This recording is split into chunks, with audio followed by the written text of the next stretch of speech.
성탄의 아침에 우리 구주로 오신 예수님을 감사하며 찬양하는 이 예배 자리에 오신 모든 분들을 주님의 이름으로 환영하며 하나님의 은혜와 위로가 이 시간 함께 하시기를 빕니다. 하나님은 일하시는 분이십니다.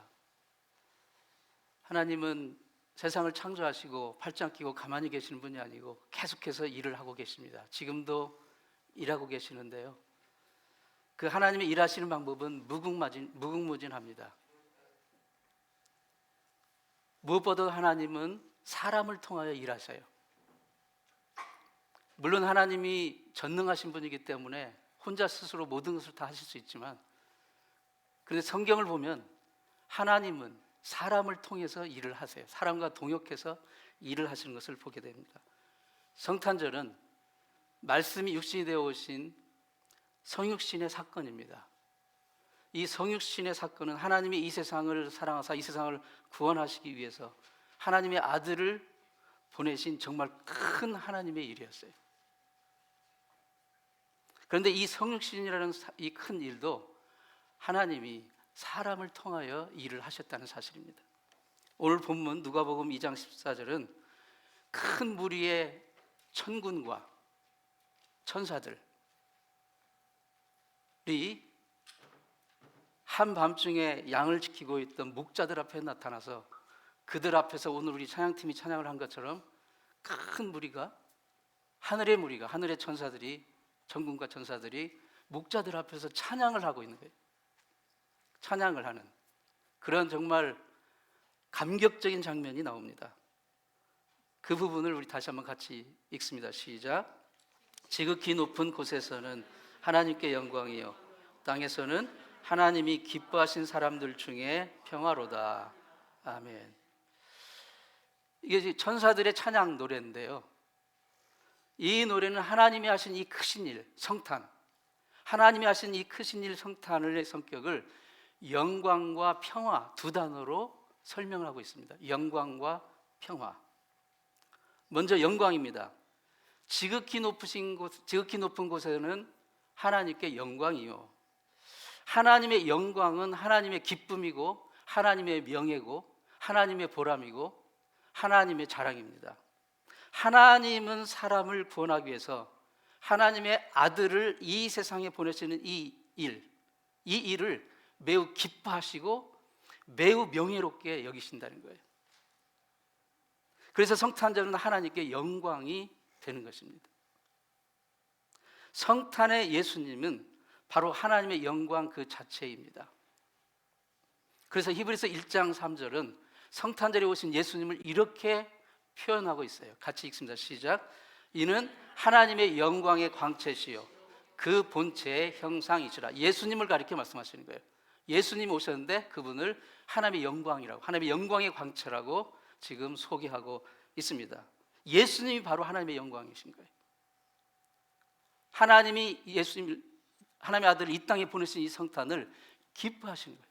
그것을 통해서 하나님은 영광 받기 원하신다는 사실을 알 수 있습니다. 영광은 전적으로 하나님께만 속한 거예요. 우리가 영광을 돌리는 것은 오직 삼위일체 하나님, 성부, 성자, 성령 외에 어떤 누구에게도 영광을 돌려서는 안 돼요. 어떤 누구에게도 영광을 받을 자격이 없습니다. 사람은 영광을 만들 수가 없습니다. 영광은 오직 하나님께만 속한 것이고 그분께만 돌려야 되는 거예요. 사람이 하나님께 영광을 돌리는 것은 사람에게 있는 영광을 하나님께 드리는 게 아니라 하나님께 받은 영광을 우리가 하나님께 돌려드리는 거예요. 그게 우리의 찬양입니다. 사람이 하나님께 영광 돌리지 않으면 하나님의 영광이 줄어들지 않습니다. 사람이 하나님께 영광 돌린다고 해서 하나님의 영광이 더 늘어나는 것도 아니에요. 영광은 그대로 하나님의 것입니다. 하나님의 것을 우리가 하나님께 돌려드린 것, 그게 바로 찬양이고 믿음의 고백이고 영광을 돌려드리는 것입니다. 성탄의 두 번째 특성은 평화입니다.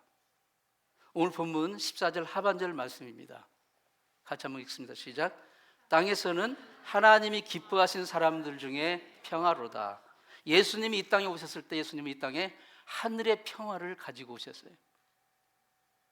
이 평화는, 예수님이 가져오신 이 평화는 관계의 회복입니다. 하나님과 사람 사이를 막고 있는 그 담을 허무시고 하나님과 사람 사이 관계를 회복시켜 주셨어요. 아담과 하와 이후로 죄가 세상에 들어온 하나님과 관계가 깨어진 이후에 이제 그 관계를 다시 회복시키는, 관계가 회복되어야 사람이 평화를 누릴 수가 있는 거예요. 그 평화,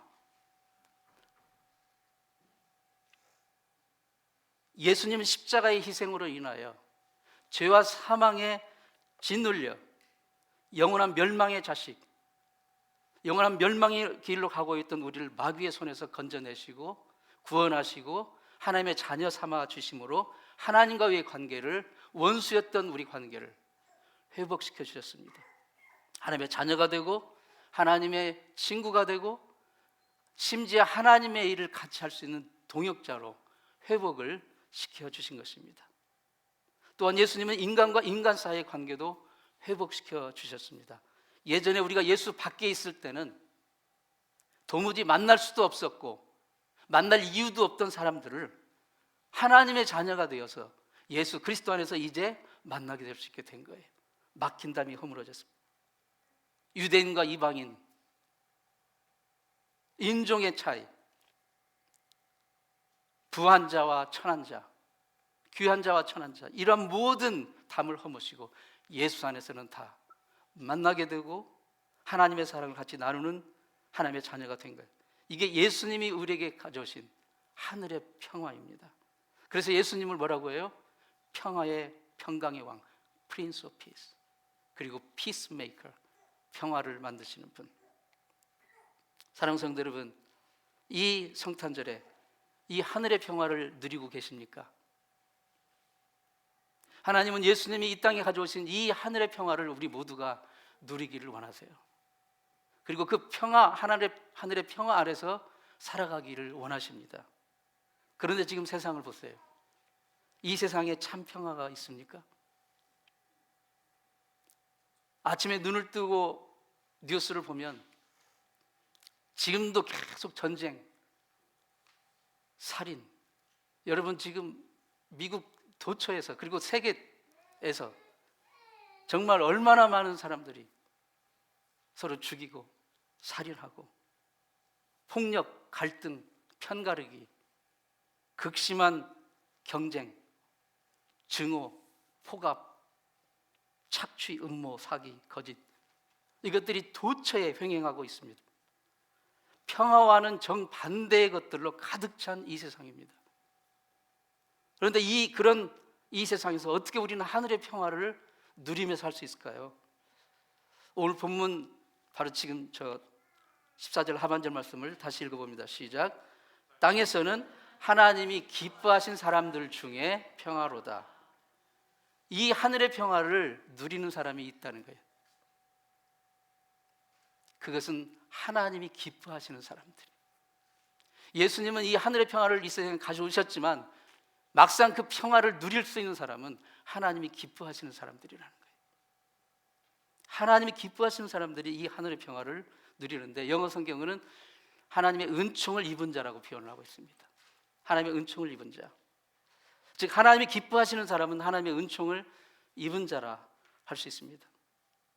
이 하나님의 은총을 입은 자, 이 하나님이 기뻐하시는 사람들이 이 하늘의 평화를 실질적으로 누릴 수 있다는 거예요. 그러면 질문이 있습니다. 그럼 과연 하나님이 기뻐하시는 사람들은 누구인가?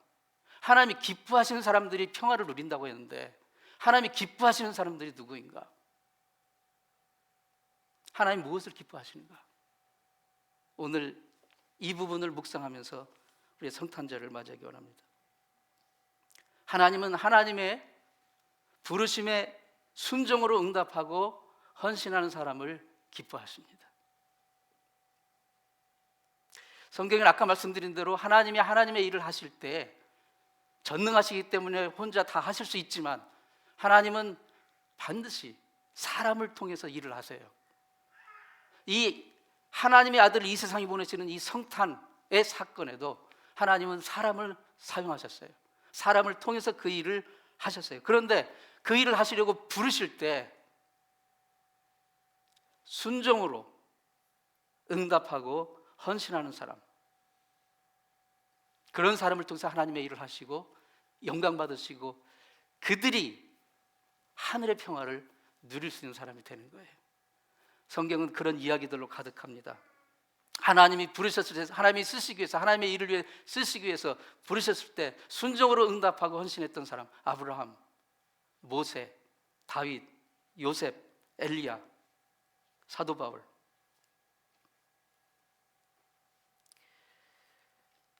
이 성탄의 일을 위해, 이 성탄의 위대한 하나님의 일을 위해 하나님은 누구를 부르셨을까요? 누구를 쓰셨을까요?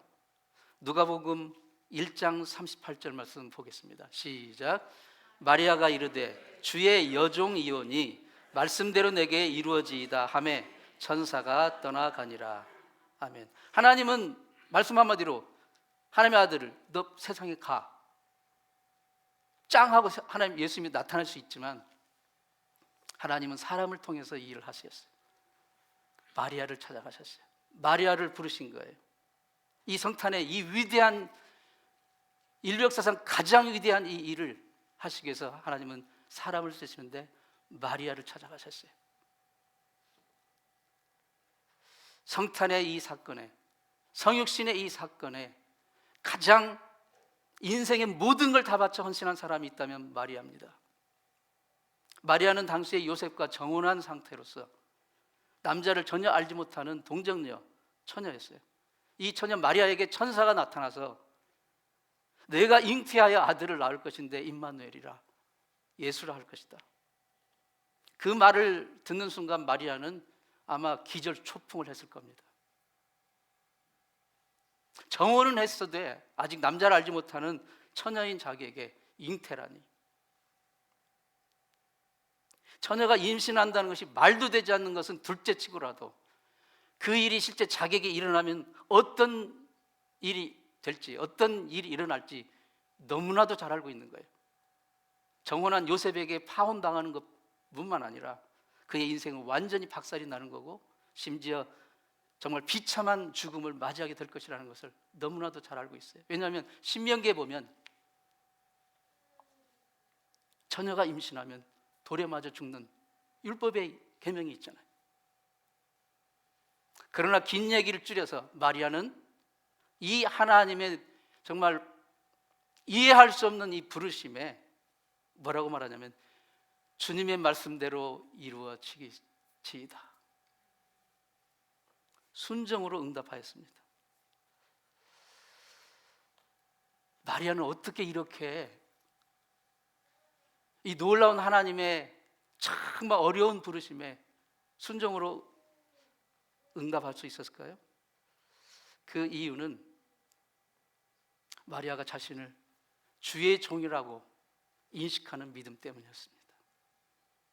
누가복음 1장 38절 다시 한번 읽습니다. 시작. 마리아가 이르되 주의 여종이오니 말씀대로 내게 이루어지이다 하매 천사가 떠나가니라. 마리아는 자신이 하나님의 종임을 인식하는 확고한 믿음이 있었던 거예요. 내가 주님의 종입니다. 여러분, 종의 본분은 뭐죠? 종이라는 것은 주인이 있다는 거 아닙니까? 종의 본분은 무엇이에요? 주인의 명령이 떨어지면 그 명령이 자기가 좋아하든 싫어하든, 그 명령을 자기가 찬성하든 반대하든, 그 명령이 이해되든 이해되지 않든 주인의 명령이 떨어지면 무조건 순종해야 되는 게 그게 종의 본분인 거예요. 우리는 예수님을 뭐라고 부릅니까? 주님, 주인이라는 거예요. 주인이라고 부르지 않습니까? 그리고 우리는 영적으로 그분의 종인 거예요. 영적인. 우리는 하나님의 종들입니다. 목사님, 전사님만 하나님의 종이 아니라 우리는 모두 예수 믿는 그 순간 하나님의 자녀가 되는 순간 하나님의 종이기도 해요. 마리아는 이 굳건한 믿음이 있었던 거예요. 나는 하나님의 종이다 라는 이 믿음을 가지고 있으면 하나님 말씀이 나에게 임할 때 아멘, 저는 주의 종입니다, 주님의 말씀대로 내 삶 가운데 이루어지기를 원합니다 라고 응답해야 되는 것이죠. 그럴 때 하나님은 우리를 기뻐하시고 하늘의 평화가 임하는 것입니다. 하나님의 자녀인 우리가 하늘의 평강을 누릴 수 있는 것은 우리의 삶의 형편이 아무 어려움, 고통, 갈등, 걱정, 두려움이 없어서가 아닙니다. 예수님이 나의 주님이시기 때문에, 예수님이 나의 주님이시라는 것을 신뢰하는 그 믿음 때문에 우리는 하늘의 평화를 누릴 수 있는 것이지, 걱정, 근심, 염려, 괴로움이 없어서 우리가 평안을 누리는 게 아니에요. 우리가 하나님의 자녀이면서도 하늘의 평안을 누리지 못하는 이유는 삶의 형편이 어려워서가 아니라 주님이 나의 주님이 아니기 때문에 그래요. 주님이 나의 주님이라는 그 신뢰를 두지 않기 때문에 그렇습니다.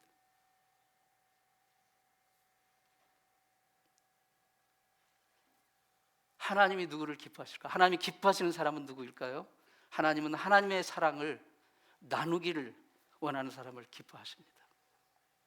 세상을 구원하기 위해서 하나님의 아들이 이 세상에 오신다는 이 큰 기쁨의 좋은 소식, 이 소식을 천사가 누구에게 제일 먼저 전해주었습니까? 오늘 본문에 보면 들에서 양치는 목자들에게 찾아갔어요. 목자라는 직업은 정말 힘든 직업입니다. 여러분, 그림으로 막 양들이 있고 막 푸른 초장 있고 하면 그림으로는 멋있지만 사실 현실 속에 들어가 보면 얼마나 힘든 직업인지 몰라요. 보통 직장인들은 낮에 일하고 저녁에 자죠. 그다음에 야근하는 사람은 저녁에 일하고 낮에 잡니다. 그런데 목자들은 낮에도 일하고 밤에도 일해요. 왜요? 낮에는 양을 먹이고 돌봐야 되고 저녁에는 양들이 잘 때 지켜야 돼요.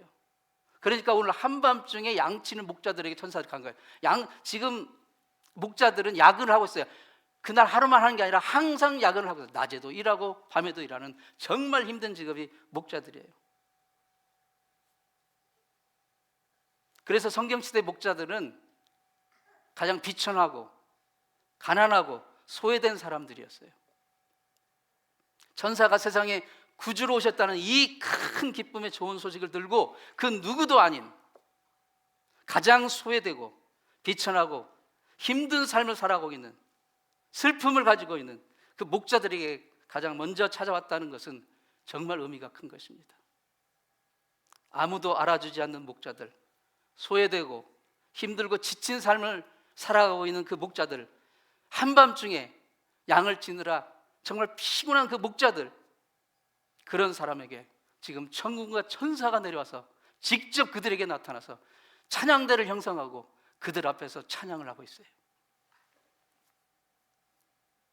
세상은 목자들을 외면하고 무시했지만 하나님은 천사들을 보내어 그들에게 세상에서 가장 좋은 소식을 전해주면서 그들을 위로하시는 거예요. 이게 복음입니다. 만약에 천사들이 그날 목자들이 아닌 다른 사람에게, 등 따스고 배부른 사람, 이미 세상 일로 충분히 다 가지고 있고 존경받고 있고 사람들이 알아주고 부러움을 타는 사람, 그런 사람들에게 찾아가서 야, 세상에 구주가 오셨다라고 말한다면 뭐라고 반응할까요? 나 지금 열심히 돈 벌고 있는데 왜 이렇게 귀찮게 하세요? 조금 있다가 나 은퇴하고 하면 그때 오세요. 부담스러워, 지금 바빠요. 그게 바로 헤롯, 그때 당시 종교 지도자들의 반응이었어요. 이미 기득권이 있기 때문에, 이미 누리고 있기 때문에 굳이 또다시 메시아가 오셔서 나의 삶을 구원해 준다? 그럴 필요 없어. 나는 이미 충분히 누리고 있기 때문에 예수가 필요 없는 거예요. 그런데 목자들은 그 비천한 삶 가운데, 그 고단한 삶 가운데 가슴에 슬픔과 사람들이 알아주지 않는 이 고독, 외로움, 그들을 찾아가서 하늘의 성가대를 보내서 하나님을 찬양하는 찬양을 그들 앞에서 부르게 하시고 세상에서 가장 좋은 소식을 그들에게 먼저 전해주었을 때 그들은 복음을 복음으로 받아들인 거예요. 그 목자들은 이 상황이 놀랍기도 했지만 정말 하늘의 위로를 받고 기쁨과 감격을 느꼈을 거예요.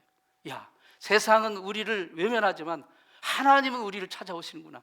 하나님은 우리를 위로하시는구나. 이 복음을 듣고 그들은 정말 즉시 동네에 가서 이 하나님의 사랑을 전해줬어요. 나누었어요. 그리고 베들레헴에 가서 나신 아기 예수께 경배하였습니다. 성탄은 인류를 향한 하나님의 사랑의 고백입니다. 목자들은 이 하나님의 사랑을 즉시 이웃들과 나눴어요. 하나님은 이 하나님의 애타는 사랑을 나누는 사람을 기뻐하십니다. 그리고 그 사람들이 하늘의 평화를 누릴 수가 있는 거예요. 성탄절의 사람들은 선물을 주고받습니다. 좋은 일이죠. 감사의 표시, 위로의 표시, 잘 부탁한다는 표시 하죠. 하나님의 자녀인 우리가 정말로 이 성탄절에 주고받아야 할 선물은 예수님입니다. 예수님을 그에게 소개해야 돼요. 복음을 그에게 소개해야 돼요. 인류를 위해 하나님이 주신 사랑의 고백인 이 선물을 우리는 이웃들하고 나눠야 됩니다. 세상은 예수님이 필요합니다. 그런데 그걸 모르고 있어요. 이미 내가 등 따스고 배부르기 때문에, 그리고 너무 바쁘기 때문에. 그 예수님을 우리가 구주로 영접하고 구원받고 영생의 선물 얻고 하나님의 자녀가 된다는 이 놀라운 하나님의 사랑의 고백, 이 선물을 나누시는 여러분 되기를 바랍니다. 이 성찬절에 천사는 영광과 평화라고 고백했습니다. 이 모든 일이 하나님이 기뻐하시는 일입니다. 예수 그리스도를 이 땅에 보내서 우리를 구원하시는 이 일이 하나님이 영광이고 그분의 명예고 그분의 보람이고 그분의 기쁨이고, 그렇기 때문에 우리는 그분께 영광을 돌리는 거예요. 그래서 예수님은 하나님의 영광이고 그 광채이시고 보이지 않는 하나님의 본체의 형상이시고 그리고 우리에게 평화이십니다. 그리고 부르심에 순종으로 응답하여 우리의 삶을 헌신하는 저 여러분 될 때 하나님 우리를 기뻐하시고 우리는 하늘의 평화를 누릴 수 있게 될 것입니다. 기도하겠습니다.